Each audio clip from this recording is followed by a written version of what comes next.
What's up, everyone? I get questions all the time about my TH Marine HydroWave, and the number one question is, does it really work? Does it really work? Well, I'm here to tell you, yes, absolutely it does. But here's the key about the HydroWave in my experience, and I have used one for quite a few years now. The biggest thing about the HydroWave is it's very conditional. It's not something you just plop your boat in the lake, turn it on, and let it continuously run all day. Okay, don't do that. That's not the right way to utilize what the HydroWave's all about. In my opinion, the HydroWave is most effective in situations to where you're trying to maybe reactivate some schooling fish, or you're trying to excite some bluegill in a pad field where you got a good frog bite going, things like that. I want to walk you through some of the sounds on the HydroWave that have been the most productive for me over the years that I've been using it. And the thing about it is, keep in mind, especially if you're a tournament fisherman, you know, I've seen a lot of times where the HydroWave will activate those fish, and you know, you may be on a good schooling bite. Let's just say, for instance, in the fall. We've talked about this on the LTF show before, but you'll be out there to schooling activities, fast and furious, and all of a sudden it just shuts down. The bait's still there, the fish are still there, they're just inactive. I've turned the HydroWave on, put it on a certain setting, and I'll show you that here in a minute. And what it does, it excites those shad. Those shad come back up to the surface, they get to flipping around. The bass know how to take advantage of those situations. So it also excites the bass. When they hear those sounds, it has reactivated schooling fish for me multiple times in the past, and I may catch 10 more, but I may just catch one more, but it might be that 4-pounder I needed to win the tournament, or whatever it may be. So I'm going to walk through some features on the HydroWave and show you how I utilize it when I'm out on the water.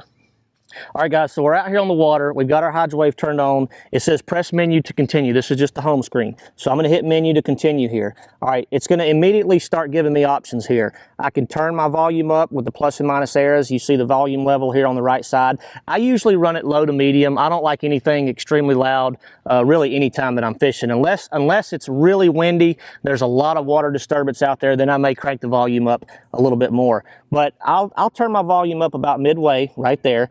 If you see down here at the bottom, it says continuous play. Not sure if you can read that, but at the bottom it's going to say continuous play. Now, I don't ever like to continuously play anything. I like to have a delay. The delay button's right here. It's pretty obvious. You just hit that delay. You can go through. There's a lot of different options: 15 seconds, 30 seconds, 45 seconds, and if I keep hitting it, it cycles back to 60, 120 seconds. Once it hits 120 seconds, it goes back to continuous play. Depending on which sound feature that I'm using is where I like to set my delay. Now, I could take my delay, and I'm going to typically start around 15 seconds. All right, I never want a continuous play personally. It just hasn't been quite as effective for me.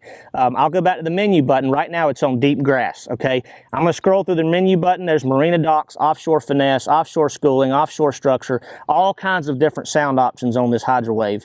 I'm gonna go to one that I really, really like.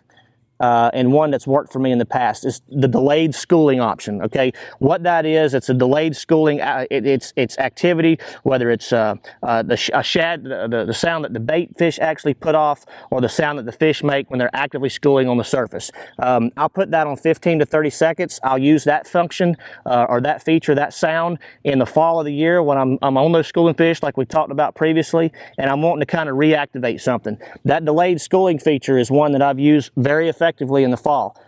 Let's keep scrolling through the menu here. Schooling Blitz, another good one for schooling activity. I'm going to keep going, and there's another one in here. There's a feeding frenzy function in here that's pretty good. You've even got some crawfish sounds, but another one that I've used before, and I'm going to go in here and get to it. It's called, well, I just passed it. It's called Active Pads. Active Pads, it sounds like, what that is, it's like bluegill popping in the pads. If you've ever been frog fishing in a pad field, or been on a good pad field bite, whether it's down in Florida or the Potomac River or somewhere like that, you turn that active pad deal on, and you get a lot of different sounds, natural sounds that the life that lives in those pad fields makes.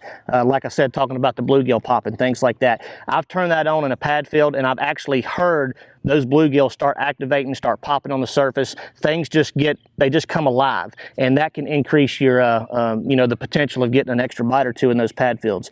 That gives you a couple features that I've actually used successfully in the past. There's a ton of different sounds on here. It's one of those trial and error deals, but this will give you a little bit of insight on how the HydroWave has worked for me over the past few years, and hopefully it can help you get a few more bites.